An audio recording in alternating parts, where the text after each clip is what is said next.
akan takut berjalan sendiri. Ku tahu Yesus selalu bersama. Shalom Bapak Ibu, sidang jemaat yang dikasihi oleh Tuhan. Puji nama Tuhan, hari ini kita boleh kembali beribadah di ibadah Mana Tengah Pekan. Kiranya ibadah pada hari ini kita semakin dalam, semakin mantap mengenali Yesus, sehingga kita mengerti kehendaknya di dalam hidup kita. Sebelum itu mari kita bersatu di dalam doa. Bapa kami yang di dalam surga, Bapa yang kami sembah di dalam nama Tuhan Yesus Kristus. Terima kasih Bapa, kami mengucap syukur Tuhan, kalau Engkau boleh memelihara kami sampai hari ini. Engkau telah menolong kami sampai hari ini, dan Engkau Allah Ebenezer. Kami mengucap syukur kalau hari ini kami boleh sehat tanpa kekurangan suatu apapun, ataupun keadaan kami yang sakit sekarang, tetapi kami percaya Engkau satu-satunya penolong kami yang ajaib Tuhan. Pada hari ini kami datang kembali kepadamu Tuhan, untuk membawa diri kami diperlengkapi oleh firman Tuhan. Terutama di masa-masa yang tidak menentu ini Tuhan, semua serba membuat kekhawatiran. Tetapi kami percaya firman-Mu terus menenangkan kami, membawa kami kepada pengharapan yang sejati. Terima kasih Tuhan. Di saat ibadah seperti ini kami tahu ada satu oknum yang tidak suka, yaitu iblis namanya. Untuk itu di dalam nama Tuhan Yesus, Engkau hancurkan kuasa si iblis Tuhan. Hanya Engkau Tuhan yang hadir di dalam kehidupan kami. Juga kami berdoa Engkau memberkati setiap yang melayani, juga terlebih hamba-Mu yang akan menyampaikan firman-Mu. Engkau urapi dengan kuasa darah-Mu, sehingga firman-Mu boleh kami terima sepenuhnya. Terima kasih Tuhan, hanya di dalam nama Tuhan Yesus kami berdoa mengucap syukur. Haleluya. Amin. Mari kita bersukacita Bapak Ibu, bertepuk tangan, membawa hidup kita untuk digembalakan. Haleluya.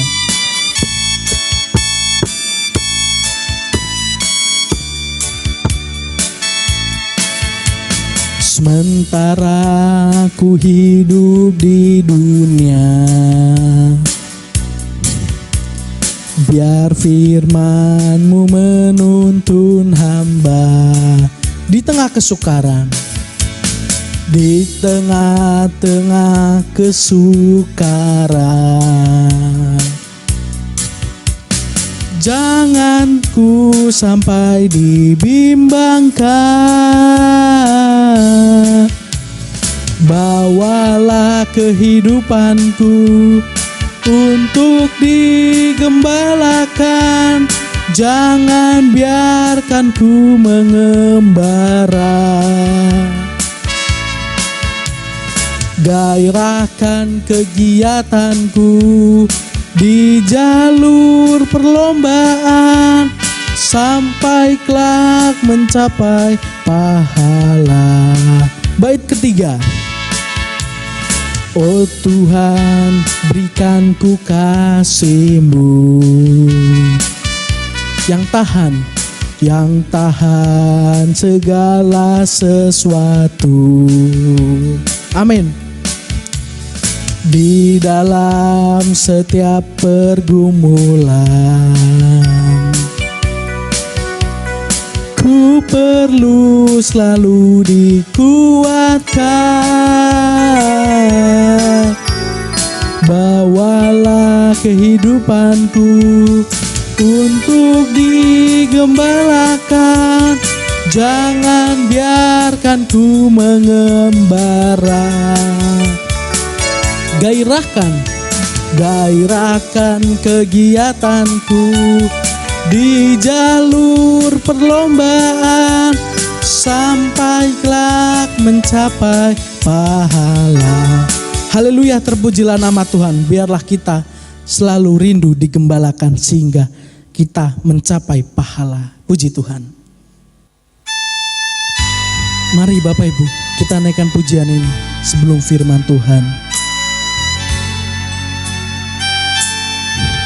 Berbahagia yang dipanggil pada pesta kawin anak domba.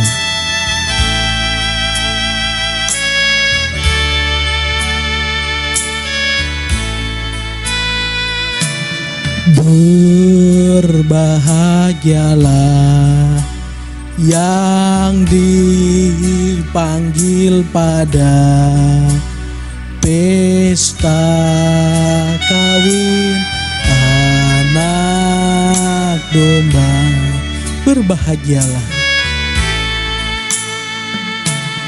berbahagialah yang dipanggil pada jamuan malam anak domba.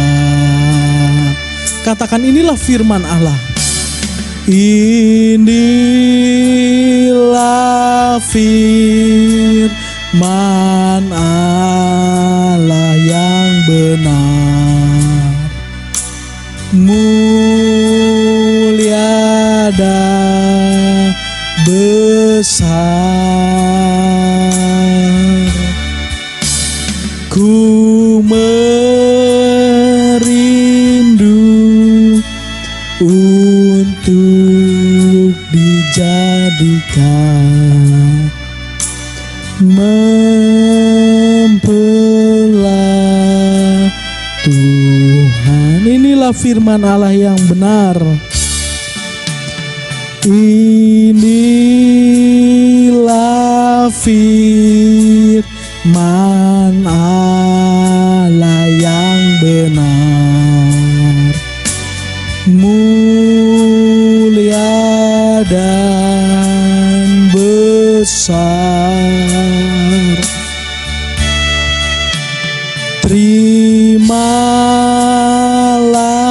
kuasa penyuciannya,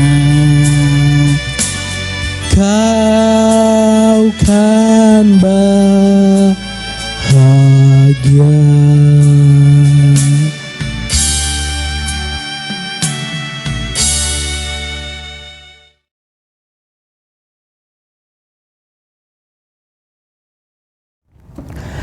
Untuk menyambut firman tengah pekan yang kita kenal dengan mana surgawi tengah pekan dan yang akan kita dengar bersama-sama, mari saya ajak kita semua untuk sama-sama tunduk kepala, bersatu di dalam doa.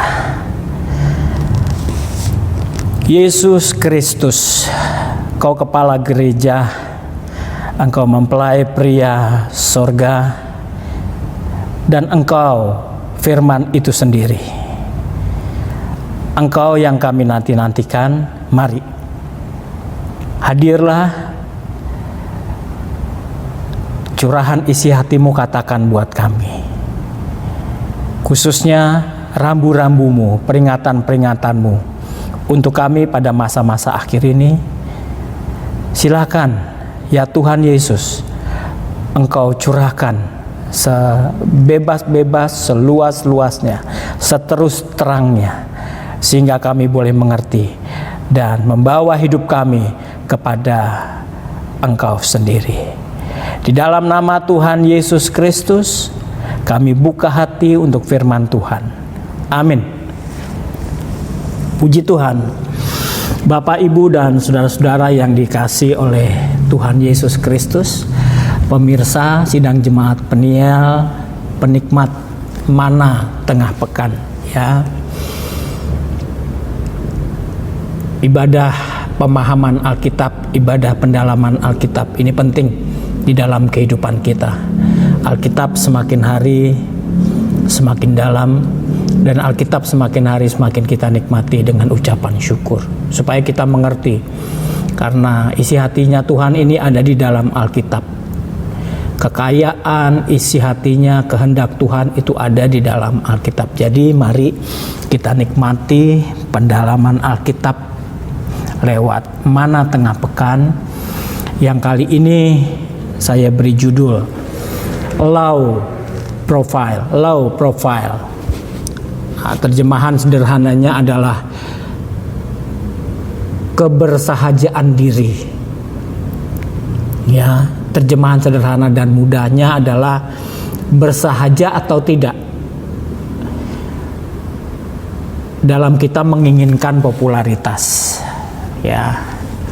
Low profile adalah pribadi yang digambarkan seperti padi yang semakin berisi, semakin merunduk. Itu low profile. Dianalogikan seperti tanaman padi. Tanaman padi, Bapak Ibu dan saudara-saudara sekalian, kita tahu ketika dia masih dalam tahap pertumbuhan, belum berisi, dia bertumbuh ke atas menjulang.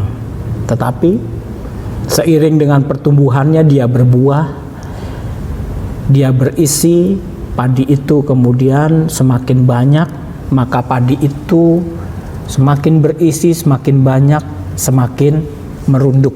Itu padi. Itulah pribadi yang low profile. Itulah pribadi yang bersahaja. Saya katakan pribadi-pribadi yang sedemikian adalah pribadi yang dikehendaki Tuhan. Karena bila pribadi-pribadi low profile ini tetap terjaga, maka dia jalannya pun akan terjaga. Pribadi yang digambarkan sebagai sosok yang diberkati Tuhan, dalam arti semakin dipercayakan Tuhan lebih, semakin dipercayakan Tuhan dalam banyak hal, semakin rendah hati, tidak sombong, tidak suka pamer, show off, tidak juga mentang-mentang, ya. Dan banyak terjemahan lain kita mau katakan tentang low profile ini, ekspresi daripada hidup yang bersahaja, ya. Bapak, Ibu, dan saudara-saudara yang dikasihi oleh Tuhan Yesus Kristus, mari sekarang kita mau menikmati satu Raja-Raja 3 tentang hidup yang bersahaja, low profile. Kita mau belajar untuk menjadi pribadi yang bersahaja, ya. Sekali lagi saya mau katakan, karena Tuhan sangat suka dengan pribadi-pribadi yang bersahaja, yang low profile. Coba sejenak kita baca dari Yeremia 49 ayat 7. Ini pengalaman dari Edom, bangsa yang Tuhan izinkan berada di atas. Tempat tinggalnya juga di bukit-bukit batu yang kuat, Petra, ya. Tetapi Tuhan mau kasih belajar kita tentang sikap mereka, ya. Ayat 7 dari Yeremia 49. Mengenai Edom, beginilah firman Tuhan semesta alam. Tidak adakah lagi kebijaksanaan di Teman? Teman itu Edom. Sudah hilangkah pertimbangan dari orang-orang yang berakal budi? Sudah busukkah kebijaksanaan mereka? Edom, Tuhan izinkan sebagai orang yang berhikmat, sebagai orang yang pandai, pintar-pintar.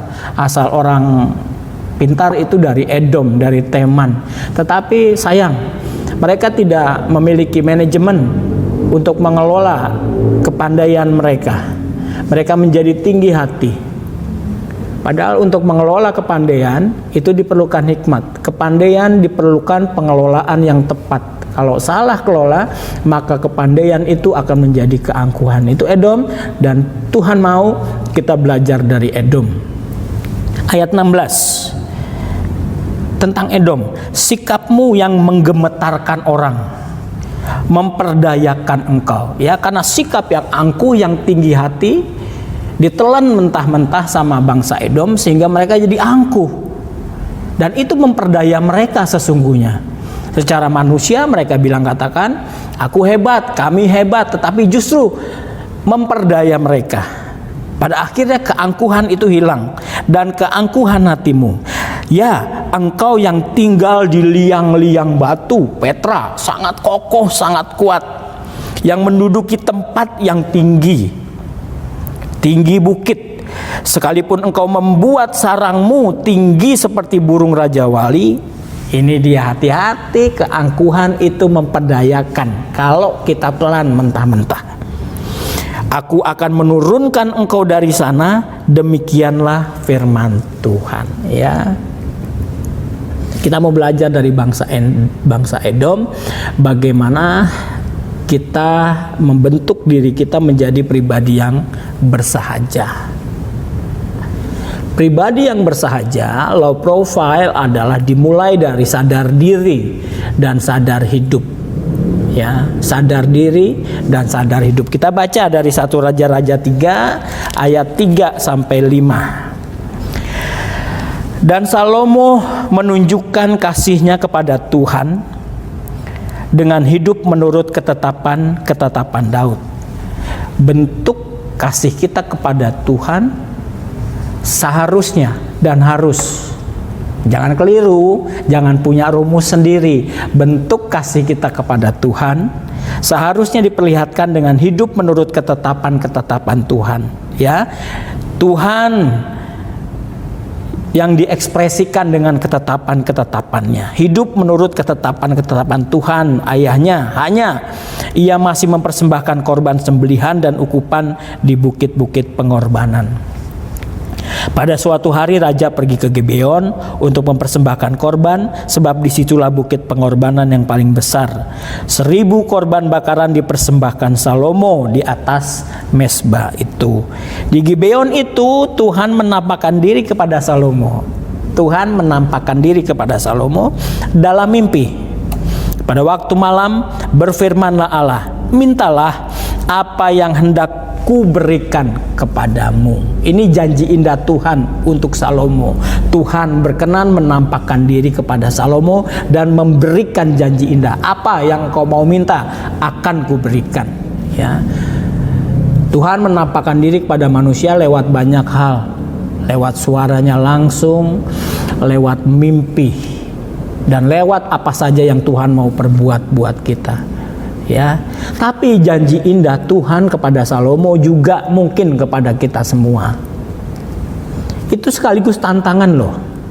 Bagaimana kita bisa menyikapi janji indah itu? Apa yang engkau minta akan kuberikan. Itu kan janji indah. Tapi mari kita belajar menjadi pribadi yang pandai berkaca akan hidup kita. Ya, mengapa Tuhan menampakkan diri kepada Salomo? Dan nanti mengapa Tuhan memberikan janji itu, menyatakan janjinya kepada Salomo? Tidak lain dan tidak bukan, itu adalah efek dahsyat daripada sebuah ketaatan. Itu dia. Efek dahsyat dari sebuah ketaatan kepada firman Tuhan. Pribadi yang mengalami penggenapan janji indah Tuhan. Allah tidak pernah ingkar janji. Bahkan Allah menawarkan atau menjanjikan pemenuhan kebutuhan orang kesayangannya. Katakan amin. Amin. Kita baca 2 Tawarik 15 ayat 15. Seluruh Yehuda bersukaria atas sumpah itu, karena dengan segenap hati mereka bersumpah setia, dan dengan kehendak yang bulat mereka mencari Tuhan. Dengan kehendak yang bulat, tidak setengah-setengah, harus utuh, sungguh-sungguh mencari Tuhan. Tuhan berkenan ditemui oleh mereka dan mengaruniakan keamanan kepada mereka di segala penjuru, juga untuk kita semua. Amin. Katakan amin. Tuhan berkenan ditemui. Bahkan lebih jauh lagi, Tuhan mengaruniakan keamanan, keberhasilan, pemeliharaan, perlindungan kepada kita semua. Ya, itu janji Tuhan.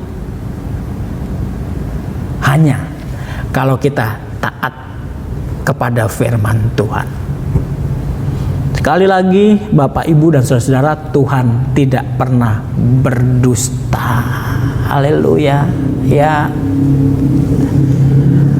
Bagaimana perwujudan sadar diri dan sadar hidup yang kedua?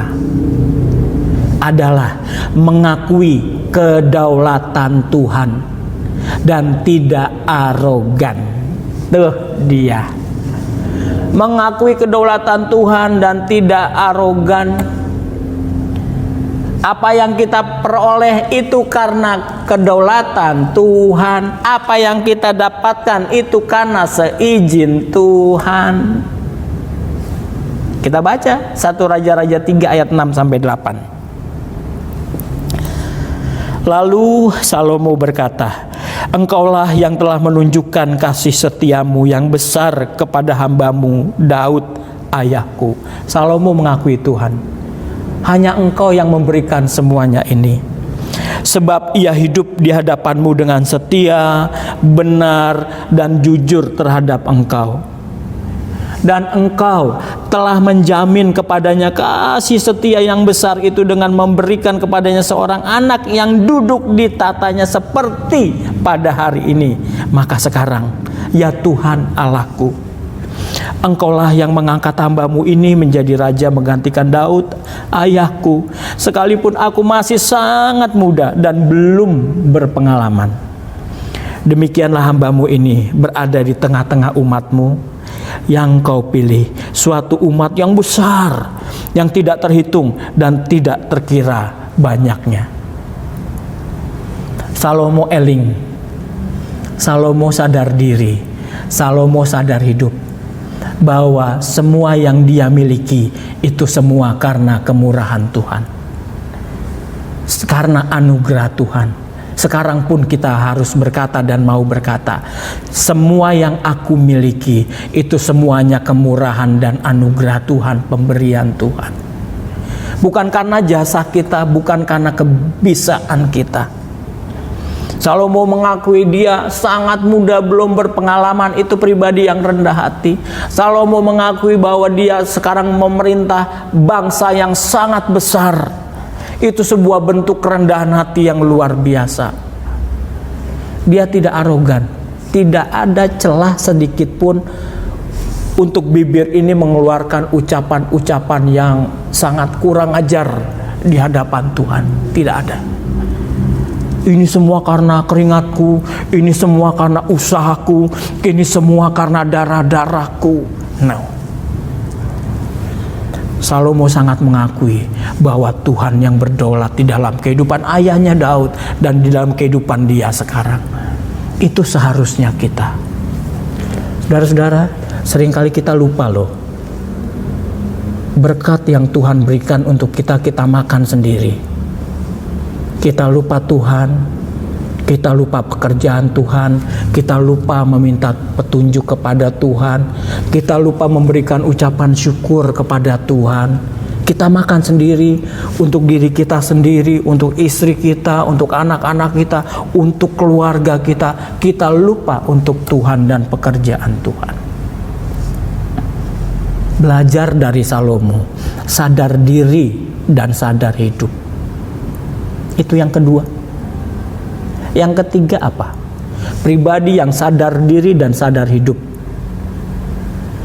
Ayat 9 sampai 10. Minta apa yang mau kau minta, kata Tuhan, akan kuberikan. Salomo gimana? Ayat 9 sampai 10 mengatakan apa? Kata Salomo nih, perhatiin saudara baik-baik.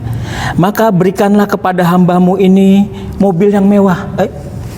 Enggak. Maka berikanlah kepada hambamu ini properti yang banyak, yang mewah.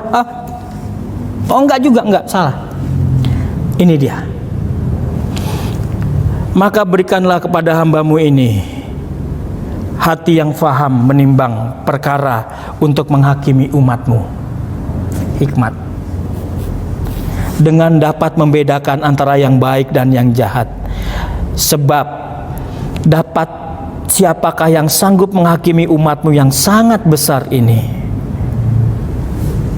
Ya, Salomo tidak minta yang muluk-muluk. Salomo tidak minta yang jasmani-jasmani yang manusia kejar. Low profile, bersahaja.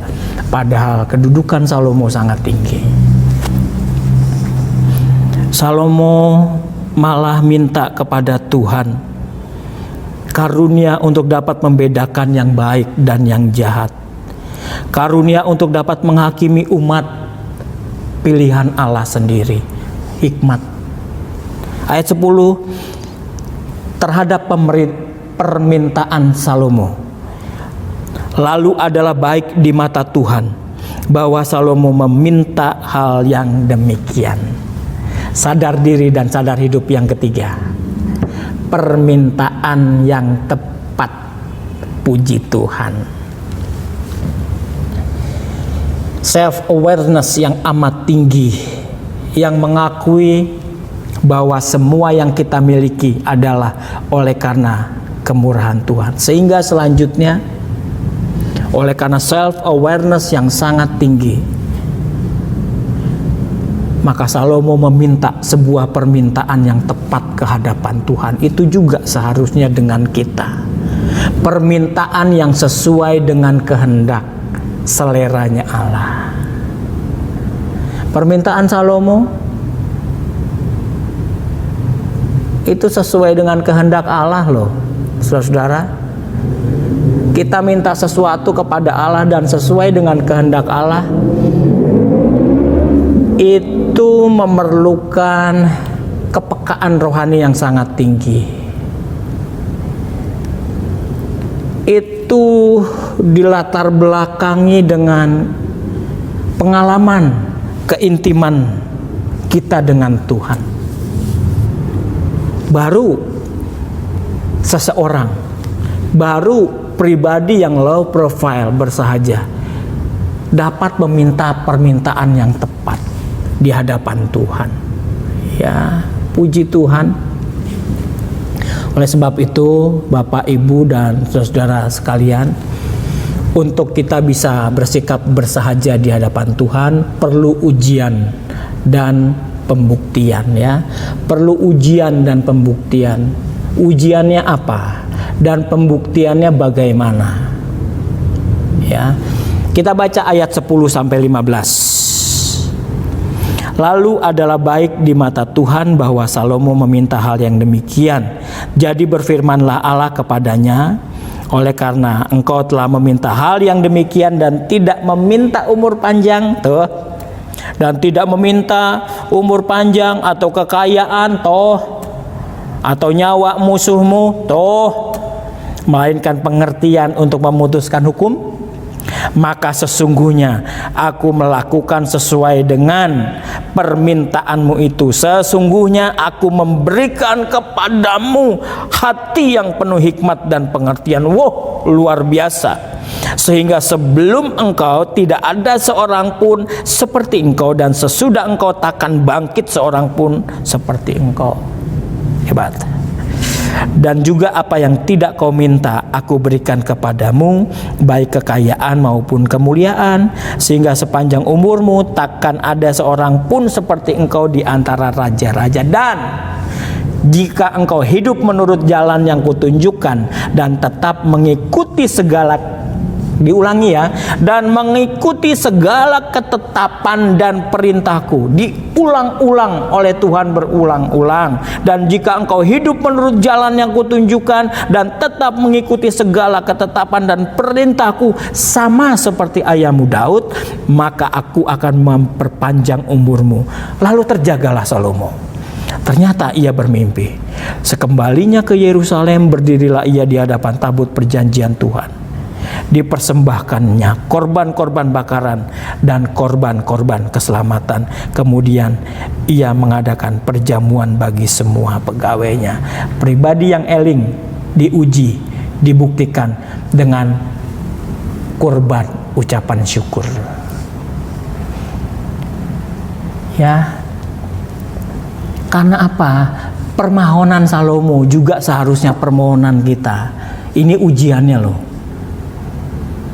Ini pembuktiannya, harus sesuai dengan seleranya Allah, kehendaknya Allah. Bukan hanya untuk memuaskan hawa nafsu daging kita. Dari hal-hal yang kecil, kita mau pacar, hawa nafsu daging kita berbicara apa tentang pacar yang kita inginkan. Kita sinkronisasikan dengan kehendak Allah seperti apa, sesuai nggak? Kalau nggak sesuai, jangan terobos, jangan paksa. Ya, Salomo permintaannya sesuai dengan kehendak Allah, bukan keinginan daging, mau popularitas, mau harta yang banyak. Enggak, dia hanya minta hikmat. Ini dia. Kita bagaimana untuk usaha kita, untuk sekolah kita, untuk kuliah kita, untuk rumah tangga kita, untuk kehidupan pribadi kita, untuk kehidupan bermasyarakat kita, sesuai nggak dengan kehendak Tuhan? Memuliakan Tuhan apa untuk memuliakan diri sendiri? Menyenangkan Tuhan atau memuaskan keinginan daging sendiri? Mengajukan, menaikkan yang bukan atau tidak untuk memuaskan hawa nafsu daging. Itu Salomo, itu kita. Untuk jor-joran, untuk saingan, untuk pamer, untuk kesenangan sendiri atau keluarga saja misalnya. Coba kita baca Yakobus 4 ayat 3. Tentang doa nih ya, tentang permintaan. Atau kamu berdoa juga, tetapi kamu tidak menerima apa-apa. Kenapa? Karena kamu salah berdoa. Motivasi kita salah dalam berdoa. Motivasi kita dalam meminta kepada Tuhan salah. Salahnya di mana? Sebab yang kamu minta itu hendak kamu habiskan untuk memuaskan hawa nafsumu. Kalau pacar saya cantik, saya pamer. Kalau pacar saya ganteng, saya pamer. Kalau mobil saya mewah, saya pamer. Kalau properti saya banyak, saya pamer, dan lain sebagainya. Itu untuk memuaskan hawa nafsu. Apa yang kita dapat? Nothing. Apa yang kita dapat? Kekecewaan demi kekecewaan. Akhirnya kita kecewa kepada Tuhan. Akhirnya kita undur daripada Tuhan dan melupakan Tuhan. Dari pengalaman Salomo, Tuhan ingin mengatakan kepada kita, karena hikmat adalah identik dengan pribadi Allah, sehingga dikabulkan permintaan Salomo. Kita harus meminta permintaan yang identik dengan pribadi Allah. Sehingga bila kita memilih hikmat seperti Salomo, berarti kita memiliki kerinduan ilahi untuk menjadikan kita sungguh-sungguh sebagai image-nya Allah. Kolose 2 ayat 3 mengingatkan kita, sebab di dalam Dialah tersembunyi segala harta, hikmat, dan pengetahuan. Puji Tuhan. Itu pembuktiannya. Pilihlah memuliakan Tuhan dalam permintaan-permintaan kita. Ya, Tuhan uji mau minta apa, tapi harus dibuktikan. Engkau harus peka, engkau harus teliti, sesuai enggak dengan kehendak Tuhan. Ya. Yang kedua, pembuktiannya adalah dalam kehidupan sehari-hari. Kita baca ayat 16 sampai 28, ya. Ayat agak panjang ini ceritanya. Hikmat Salomo pada waktu memberi keputusan. Kelihatan kontroversial, kelihatan radikal, kelihatan ya. Dua orang ibu datang kepada anak, berebut soal anak. Hikmat Salomo bagaimana? Ini yang kelihatan kontroversial, ini yang kelihatan radikal, tetapi itu hikmat Allah. Ya. Ayat 24, coba saudara baca. Dari perebutan itu yang satu minta bayinya dibunuh, yang satu minta jangan. Ayat 24, sesudah itu raja berkata, ambillah aku pedang.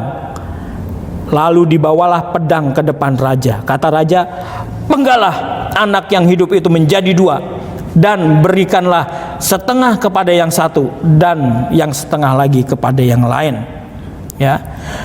Maka kata perempuan yang empunya anak yang hidup itu kepada raja, ini ibunya yang kandung, sebab timbullah belas kasihannya terhadap anaknya itu, katanya, ya Tuanku, berikanlah kepadanya bayi yang hidup itu, jangan sekali-kali membunuh dia. Tetapi ibu palsunya bilang apa? Tetapi yang lain itu berkata, supaya jangan untukku ataupun untukmu penggalah. Nah, ini hikmat radikal, ini hikmat yang kelihatan kontroversial, padahal itu dari Allah. Akhirnya Salomo tahu, tetapi raja menjawab, katanya, berikanlah kepadanya bayi yang hidup itu, jangan sekali-kali membunuh dia. Dia itulah ibunya. Yang tidak merekomendasikan membunuh, itu ibunya. Ini hikmat Allah. Ya, permohonan yang terjawab Kalau kita permintaan doa kita sudah dijawab Tuhan, harus dibuktikan. Ini ujiannya, harus dibuktikan di dalam kehidupan sehari-hari. Ya, kadang-kadang pembuktian yang perlu kita lakukan adalah radikal, kontroversial seperti Salomo, minta pedang. Tapi di situ ada hikmat Allah yang tersembunyi di balik itu. Akhirnya ketahuan siapa ibunya yang asli, siapa ibu palsunya. Puji Tuhan Bapak Ibu dan saudara-saudara yang dikasihi oleh Tuhan Yesus. Anugerah hikmat yang kita peroleh harus dibuktikan atau digunakan untuk maksud-maksud yang bermanfaat, bukan untuk memuaskan hawa nafsu, jor-joran, foya-foya, bersenang-senang sendiri secara daging, tapi melupakan Tuhan, melupakan pekerjaan Tuhan. Harus digunakan untuk keadilan, untuk kebenaran, untuk kebaikan, bukan untuk sebaliknya, merugikan orang lain, untuk melakukan kejahatan, atau untuk melakukan kebohongan. Ya, puji Tuhan. Ini mana tengah pekan kita yang kita peroleh dari Tuhan. Untuk minggu kedua bulan Oktober 2021. Tuhan mau kita membentuk diri kita menjadi pribadi yang low profile. Pribadi yang bersahaja. Pribadi yang bersahaja adalah pribadi yang sadar diri dan sadar hidup. Itu seperti Salomo tadi kan, mengakui bahwa semua yang kita peroleh itu dari Tuhan, dan kita kembalikan untuk kemuliaan nama Tuhan. Menjadi pribadi yang bersahaja, sekali lagi ada ujiannya. Saudara akan mengalami tantangan-tantangan. Bahkan kita akan diperhadapkan dengan cobaan demi pencobaan. Tapi harus bisa kita buktikan bahwa kita tetap benih unggul, bahwa kita dapat menggunakan hikmat yang dari Allah untuk hal-hal yang bermanfaat, untuk hal-hal yang bernuansa adil, bernuansakan kebenaran. Ya, tidak merugikan orang lain, tidak menyakiti orang lain, bukan juga untuk berbuat kejahatan. Harus bisa dibuktikan seperti ini. Dan saat ini kita mau katakan, aku bisa. 1, 2, 3, aku bisa. Membentuk diri kita menjadi pribadi yang bersahaja, low profile. Tuhan memberkati kita semua.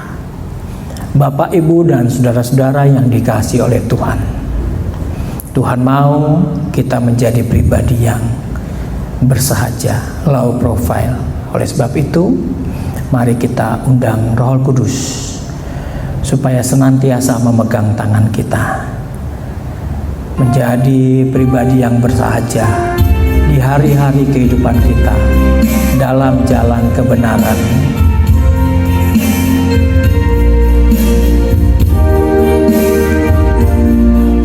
Peganglah tanganku Roh Kudus setiap hari. Ku tak dapat jalan sendiri tanpa Roh-Mu. Bawalah diriku kepada jalan kebenaran, agar ku tidak tersesat.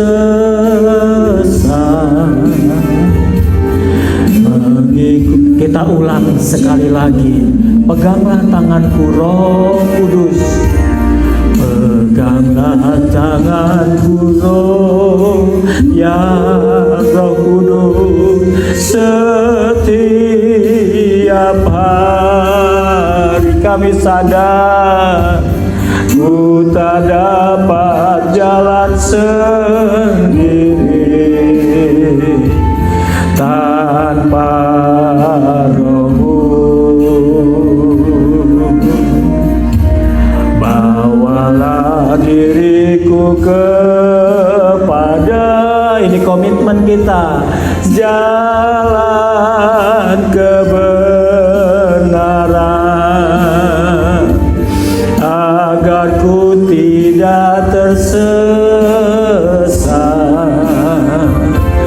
mengikuti jalan. Kita katakan kudus, kudus, kudus, kudus Tuhan, kudus namamu.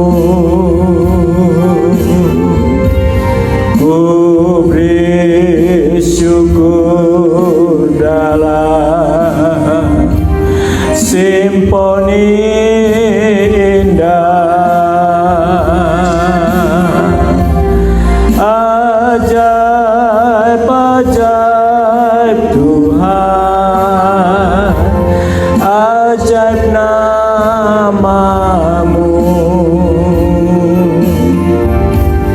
nama yang beri menang, Yesus namanya.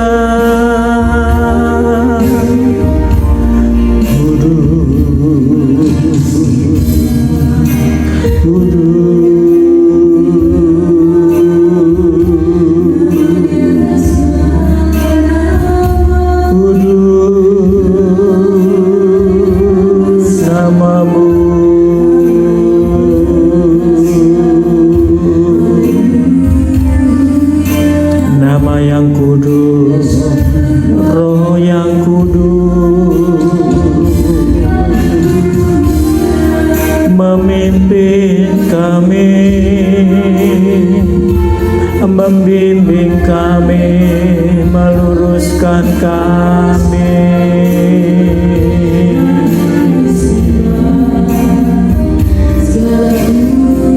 Ya Allahku,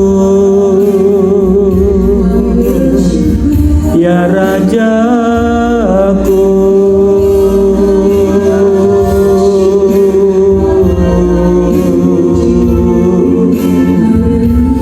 Tuhan terima kasih. Yesus,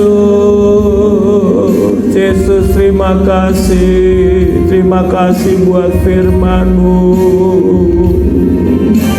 Terima kasih buat ingatan-Mu. Terima kasih. Engkau sudah memberkati kami. Engkau sudah menganugerahkan kepada kami berkat-berkat yang belum melimpah, yang begitu melimpah. Dan Engkau mengingatkan kami supaya kami jangan salah kelola berkat itu. Tapi Engkau mau kami menjadi seperti Salomo, berhikmat dalam mengelola berkat Allah,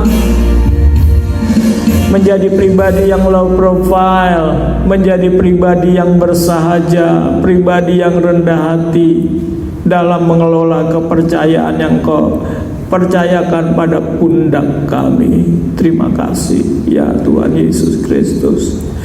Kau mengasihi kami melalui firman Tuhan. Itu teguran, itu peringatan, itu koreksi. Ampuni kami kalau mungkin selama ini kami sudah salah melangkah. Tuhan, kami menjadi pribadi yang suka pamer, pribadi yang tinggi hati, yang kami ekspresikan melalui kata-kata kami, perilaku-perilaku kami yang saling merendahkan. Kami mohon ampun di hadapan-Mu Tuhan. Terima kasih Bapa di dalam sorga. Roh Kudus, urapi sidang jemaat-Mu yang mendengar firman Tuhan hari ini, sehingga kami semua dimampukan untuk membentuk diri menjadi pribadi yang bersahaja. Terima kasih Bapa di dalam sorga. Terima kasih. Sebelum kami menutup ibadah kami, banyak hal yang ingin kami doakan Tuhan. Kalau di antara kami ada yang sakit, dalam nama Tuhan Yesus Kristus, Sang Penyembuh, di dalam nama Tuhan Yesus Engkau sembuhkan, Engkau lawan, Engkau jamah mereka. Kalau ada yang dalam keadaan terikat, juga Engkau lepaskan dari keterikatan di dalam nama Tuhan Yesus Kristus. Terima kasih Bapa, Engkau terus mengasihi bangsa ini dan memulihkan bangsa ini, melindungi dan memelihara umat-Mu. Sidang jemaat, sebentar kita akan berpisah. Sebelum kita berpisah, kita mau terima berkat Tuhan. Kemanapun engkau akan melangkah, jangan lupakan firman yang barusan kita dengar. Itu berkat ilahi dari Bapa di sorga. Kemanapun kita akan beraktivitas, apapun aktivitas kita, beraktivitaslah selalu dengan membawa kasih karunia dan damai sejahtera daripada Yesus Kristus. Di dalam persekutuan dengan Roh Kudus selalu menyertai kita, mulai hari ini sampai Maranatha Tuhan Yesus Kristus datang kali yang kedua. Amin. Melupakanmu, ku berjalan sendiri, seakan ku mampu lalu